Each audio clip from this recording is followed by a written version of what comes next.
51 दिनों का समय, पिशाच योग का साया, शनि राहु की कष्टकारी युति, दंडाधिकारी की क्रोधित दृष्टि, मायावी राहु की काली छाया।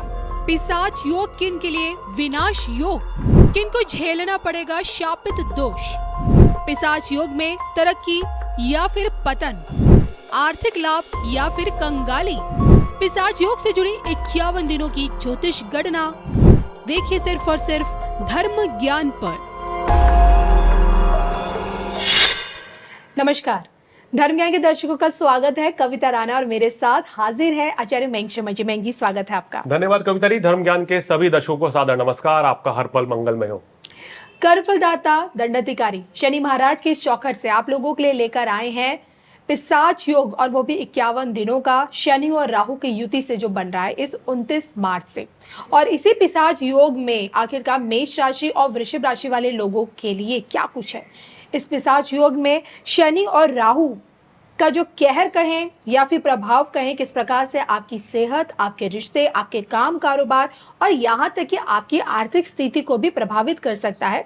आपकी बार का यही पिशाच योग किस प्रकार से आपकी जिंदगी में खलबली भी मचा सकता है और क्या इसके सकारात्मक परिणाम भी आपको मिलेंगे, इसी पर चर्चा करेंगे मयंक जी से। लेकिन सबसे पहले मयंक जी, पिशाच योग 51 दिनों का समय और शनि और राहु की युति, पहले मैं आपसे समझना चाहूंगी। देखिए, ज्योतिष में कहते हैं ना कि शुभ अशुभ युति बहुत सारी होती है। अब जैसे शनि चंद्रमा का विष योग बनता है, उसी तरीके से शनि और राहु जब एक साथ बैठते हैं तो ज्योतिष में इसको शुभ नहीं माना जाता है। कि अधिकतर कुंडलियों में अगर ये युति बनती है और अशुभ भाव में बनती है तो व्यक्ति के जीवन में बड़ा उतार चढ़ाव रहता है, संघर्ष रहता है, और कहना चाहिए कि व्यक्ति को एक लंबे संघर्ष के बाद बड़ी सफलता अर्जित होती है जी। हम इसको यूं तो नहीं कह सकते कि व्यक्ति सफलता नहीं हासिल करता है, लेकिन ये कह सकते हैं कि ये युति संघर्ष बहुत कराती है। अब अगर अष्टम भाव में, छठे भाव में या द्वादश भाव में युति बनती है आपके, तो ये मानिए कि बहुत ज्यादा संघर्ष रहेगा।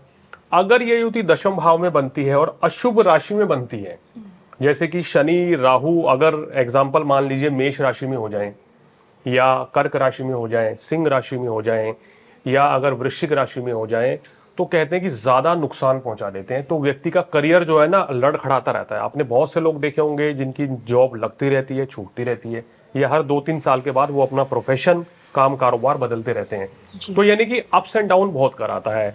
उसके उलट मैंने ऐसे बहुत से कुंडलियां भी देखी हैं, अगर ये युति शुभ राशि में और 11वें भाव में, तीसरे भाव में बन जाए या छठे भाव में शुभ राशि में, तो जबरदस्त ये आपको लाभ भी कराती है, पैसा भी बहुत देती है। या व्यक्ति गलत तरीके से, इलीगल तरीके से गलत कामों में लिप्त रह के पैसा भी बहुत कमा लेता है या बाहुबली बन जाता है। तो लंबा डिस्कशन हो जाएगा अगर इसकी युति को हम चर्चा करें, इस पे अलग एपिसोड बनाएंगे। तो आज फिलहाल चर्चा होगी मेष और वृषभ राशि के ऊपर। ये जो पिशाच योग बन रहा है ये कैसा फलित होने वाला है। बिल्कुल। और इसी पिशाच योग के 51 दिन खासकर मेष राशि वाले जातकों के लिए कैसे रहने वाले हैं, कैसे बीतेंगे, किस प्रकार से आपको 51 दिनों तक सतर्क रहने की जरूरत है, क्या इसकी लाभ और हानि आपको पहुंचेगी, इसी पर हम बात करेंगे। मयंक जी, सबसे पहले मेष राशि के स्वास्थ्य पर 51 दिनों में पिशाच योग का प्रभाव पड़ेगा? देखिए, बिल्कुल। पहले तो बता दें कि जो राशिफल आप देख रहे हैं ये ग्रह गोचर चंद्र राशि के ऊपर आधारित है, क्योंकि बहुत से लोग इसको अपने सन साइन से देखते हैं या अपने बोलते नाम से देखते हैं, तो फिर प्रेडिक्शन उसमें एक्यूरेसी नहीं आएगी। तो आप अपनी चंद्र राशि के अनुसार ये राशिफल देखेंगे तो बिल्कुल आपको सटीक गणना देखने को मिलेगी। तो मेष राशि वालों, अगर 29 मार्च से बात करें तो एक तो आपके लिए 7.5 का ये समय शुरू हो जाएगा, और शनि राहु सूर्य बुध और शुक्र आपके 12वें भाव में बैठेंगे। तो जिसके चलते सबसे पहले तो आपको अपनी सेहत का ध्यान रखना पड़ेगा और हेल्थ इश्यूज बढ़ सकते हैं। अगर इस समय आपको कोई अशुभ ग्रह की दशा चल रही है तो ये परेशानी थोड़ी ज्यादा बढ़ेंगी, क्योंकि कहते हैं ना कि अगर आपकी महादशा अंतरदशा भी ठीक नहीं चल रही है और गोचर भी अगर खराब आता है तो उतने समय पे परेशानियां दोगुनी हो जाती हैं। तो यहाँ मेष राशि वाले अपनी सेहत का ध्यान रखें, फिजूल खर्ची से बचें, वाद विवाद से आपको अपने आप को दूर रखना चाहिए। अगर कोई छोटी मोटी हेल्थ इश्यूज चल रहे हैं तो आप तुरंत डॉक्टर को दिखाएं। लापरवाही करने से बचना चाहिए और वाहन इत्यादि संभल कर चलाएं। मयंक जी, जैसे कि आपने बताया कि बस मेष राशि पर अब 7.5 शुरू हो जाएगी, और कहा जाता है कि 7.5 में रिश्तों पर कहीं ना कहीं इसका प्रभाव देखा जाता है, लेकिन पिशाच योग भी परेशान करेगा रिश्तों के मामले में इनको? देखिए, बात करें तो आपका सप्तमेश शुक्र जो है वो राहु के साथ, सूर्य के साथ और साथ में शनि भी 12वें भाव में, तो यहाँ थोड़ी सी सावधानी रखनी पड़ेगी वैवाहिक जीवन में। किसी भी तरह के वाद विवाद से बचें, चाहे प्रेमी प्रेमिका हो या जीवन साथी हो, किसी भी तरह का डिस्प्यूट आपको इस समय टालना होगा। अगर कोई भी मिसअंडरस्टैंडिंग है तो मिल बैठकर सुलझा लें, आपके लिए बेहतर है, क्योंकि ग्रहों की स्थिति ऐसी रहेगी किसी तीसरे व्यक्ति के द्वारा कुछ परेशानी आप दोनों के बीच में आ सकती है। तो आप अपने रिश्तों को आपस में मिल बैठकर सुलझाएं और क्रोध की अधिकता से बचें, क्योंकि इस समय मेष राशि वालों को गुस्सा बहुत आएगा, आवेश में आके हो सकता है कि जीवन साथी के साथ वाद विवाद हो जाए। उस चीज से आपको बचना चाहिए।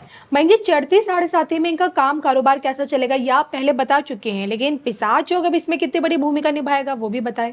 देखिए, ये जो योग चल रहा है अभी, अब जैसे ही 29 मार्च से योग शुरू हो जाएगा, तो उसके बाद अब देखिए, अभी इनका सूर्य की पोजीशन वो भी अच्छी नहीं है, राहु के साथ सूर्य की युति हो रही है, वहां बुध और शुक्र भी हैं। हालांकि कुछ शुभ योग भी बने हुए हैं, कुछ अशुभ योग भी बनेंगे। तो अगर काम कारोबार की बात करें तो मैं सलाह दूंगा कि नए काम कारोबार की शुरुआत अभी इस समय के दौरान मत कीजिए, तो आपके लिए अच्छा रहेगा।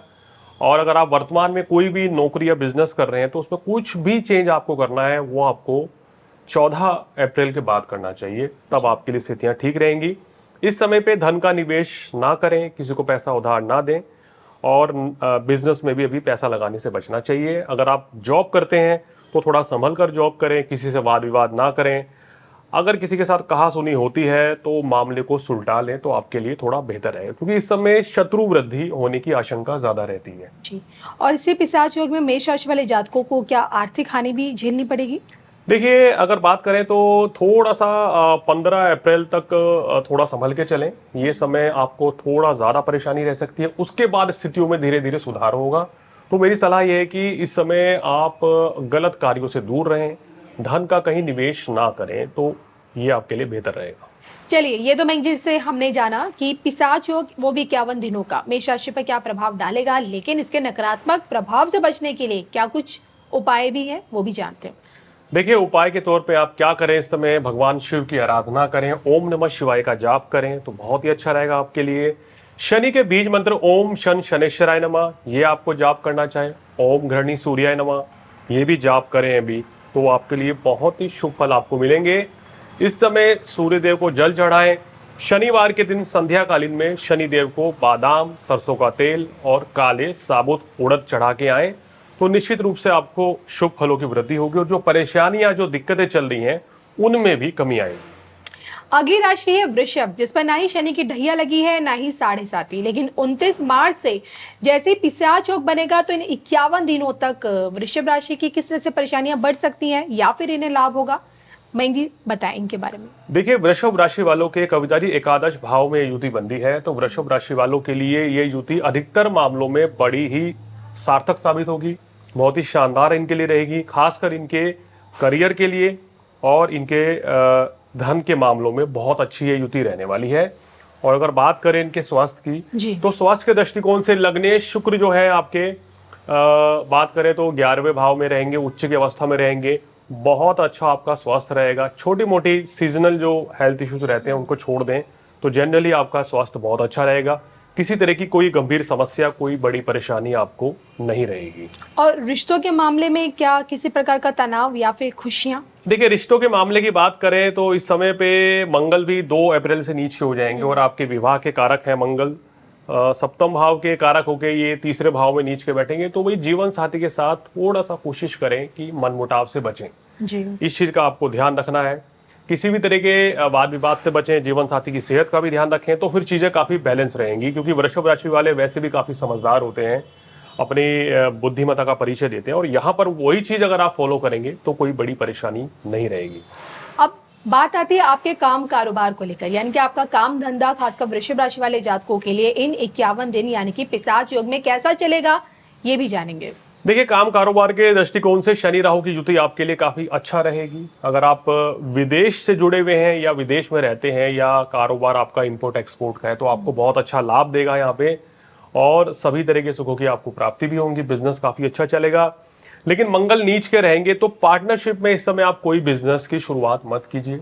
अगर ऑलरेडी किसी के साथ पार्टनरशिप में काम करते हैं तो भाई थोड़ा सा सावधानी पूर्वक चलें, क्योंकि मंगल नीच होने के चलते कहीं ना कहीं अपने पार्टनर के साथ विरोधाभास भी आ सकता है। या कोई डील जो है रद्द भी हो सकती है किसी विरोधाभास के चलते। तो थोड़ा बैलेंस करके चलेंगे तो चीजें आपके लिए काफी अच्छी नजर आ रही हैं ऑलमोस्ट। और क्या लगता है आर्थिक तौर पे संघर्ष करना पड़ेगा अभी भी? देखिए, आर्थिक पक्ष काफी अच्छा रहेगा। धन का कारक जो है इनका बुध जो है नीच का है, नीच भंग राजयोग बना के बैठा है, तो काफी अच्छी स्थिति में है। सितारों की बात करें तो धन लाभ के लिए शनि राहु की युति आपके लिए बहुत ही अच्छी रहेगी। पैसा निरंतर आता चला जाएगा। हालांकि महसूस करेंगे आप अप्रैल से खर्च भी अधिक होगा, लेकिन पैसा अगर उससे ज्यादा आ रहा है तो ये बेहतरीन बात है। बिल्कुल। और मयंक जी देखिए, मेष राशि की तुलना में अगर बात की जाए तो वृषभ के लिए कहा जा सकता है कि पिशाच योग एक सकारात्मक प्रभाव डालेगा। बिल्कुल, ऐसे इनके में लिए क्या कुछ जी। उपाय इन्हें करना जरूरी है? देखिए, उपाय के तौर पे गणेश जी की आराधना करें, हनुमान चालीसा का पाठ करें। आने वाले 2 महीने यानी कि आपने क्या करना है, अप्रैल मई में आपने इन 2 महीनों में मंगलवार को आप हनुमान मंदिर में जाके हनुमान जी की आराधना करें। वहां आप बजरंग बाण का पाठ करें या वहां सुंदरकांड पाठ कर सकते हैं, बैठ के हनुमान चालीसा का जाप कर सकते हैं। और हनुमान जी को बूंदी के लड्डू जरूर चढ़ा के आए प्रत्येक मंगलवार। ये उपाय करने से आपको कोई बड़ी परेशानी नहीं रहेगी। और बुधवार के दिन गणेश जी को सिंदूर अर्पित करें तो सुख और सौभाग्य की वृद्धि होगी। चलिए, तो शनि महाराज की चौखट से मुझे और मयंक जी को इजाजत जी। दीजिए। नमस्कार।